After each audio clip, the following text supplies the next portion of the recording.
ចិត្តតាំងពីស្គាល់គេអូនចាប់ផ្ដើមប្លែកខ្លាំងណាស់មិនចាំបាច់មកប្រាប់ឲ្យដឹងច្បាស់ថាអូនមានគេអូនដែលយល់ពីចិនបង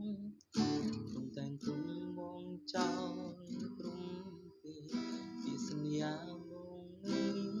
មេប្រែគ្មានដំឡៃឯណាពីងសន្យាដែលអូនតែងប្រាប់បងប្រាប់ថានួនល្អងមិនលែងដៃបងទៅណាហើយរួយពេលនាងរូបអូនប្រែជើងទុំឲ្យមកនៅឯកាជាប៉ុណ្ណា